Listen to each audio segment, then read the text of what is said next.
All companies are proud of where they come from. True? Not really. Ubonpan is actually American. Caffè Nero is not Italian. Berghaus, not German. Both are actually British. Canton sounds Asian. Dolmio, Italian, but both are made in Australia. I could go on for hours, but the bottom line is this: companies sometimes struggle to present their ethnic origin and whether to present it at all. They don't always do it for some shifty reasons, but most of them do have a reason indeed. And our research with Elena Chatsopoulou finds that this reason is a desire to sound and look authentic for their target audience.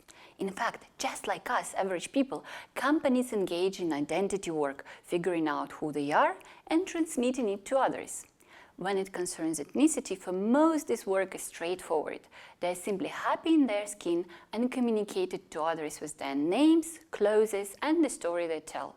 But how many people actually know that Zara is a Spanish brand? Or that Chloe Bennett from Marvel's S.H.I.E.L.D. is actually Chinese?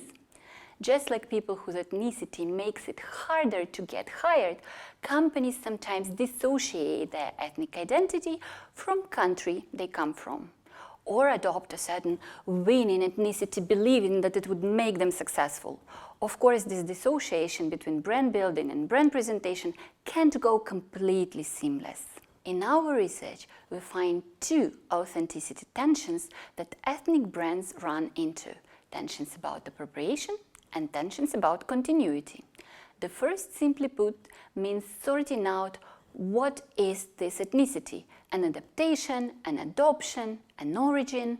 The second means companies need to figure out how long this ethnic self-presentation gonna last, or is it just a trend?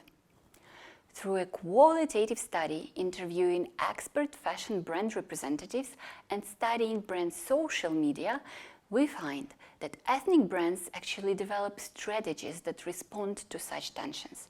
Their go-to method is to involve celebrities to communicate brand's ethnicity, be it as coming from the country, giving back to it, or simply being culturally inspired. The only strategy which does not call for celebrity endorsement is historically deriving from a particular culture.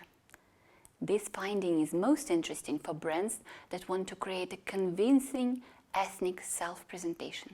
For instance, should they engage a celebrity for social media? Well, that would depend on the source of the authenticity tension for the specific brand. Or for brands that highlight their sustainability, they may be interested in self-presenting on social media as giving back to the country of their brand's origin.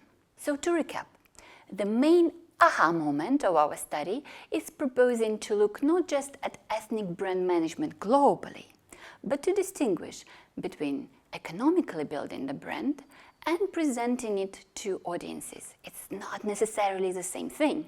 And to recognize the brand's identity work that goes into responding to authenticity tensions, especially for brands with pronounced ethnicity.